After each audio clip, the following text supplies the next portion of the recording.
माता की, भारत माता की। मंगलवार को बीजेपी के राष्ट्रीय प्रवक्ता और राजस्थान लोकसभा चुनाव के सह प्रभारी सुधांशु त्रिवेदी अलवर जिले के दौरे पर आए थे। इस दौरान त्रिवेदी ने पार्टी के पदाधिकारियों और नेताओं के साथ एक बैठक की। बैठक में लोकसभा चुनाव की रणनीति पर भी चर्चा की गई। बैठक के बाद सुधांशु त्रिवेदी ने पत्रकारों से भी बातचीत की। इस दौरान उन्होंने रॉबर्ट वाड्रा, प्रियंका गांधी और राहुल पर जमकर निशाना साधा।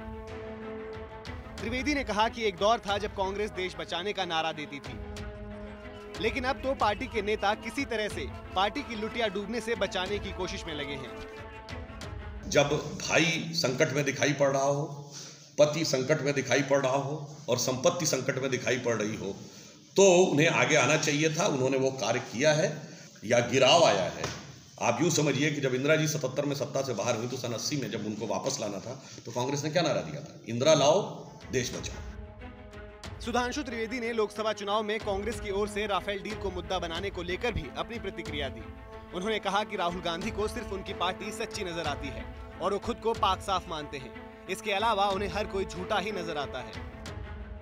और वस्तु स्थिति ये है कि भारत का रक्षा मंत्री उनके हिसाब से झूठ बोल रहे हैं, भारत के प्रधानमंत्री उनके हिसाब से झूठ बोल रहे हैं, फ्रांस के रक्षा मंत्री उनके हिसाब से झूठ बोल रहे हैं, फ्रांस के राष्ट्रपति उनके हिसाब से झूठ बोल रहे हैं, डसॉल्ट कंपनी के सीईओ उनके हिसाब से झूठ बोल रहे हैं, और भारत का सर्वोच्च न्यायालय जिसने कि उस प्रक्रिया की पूरा विश्लेषण कर लिया है वह उनके हिसाब से झूठ बोल रहा है। और एक में अद्वितीय सत्य से साक्षात करने वाले श्री राहुल गांधी सत्य बोल रहे हैं।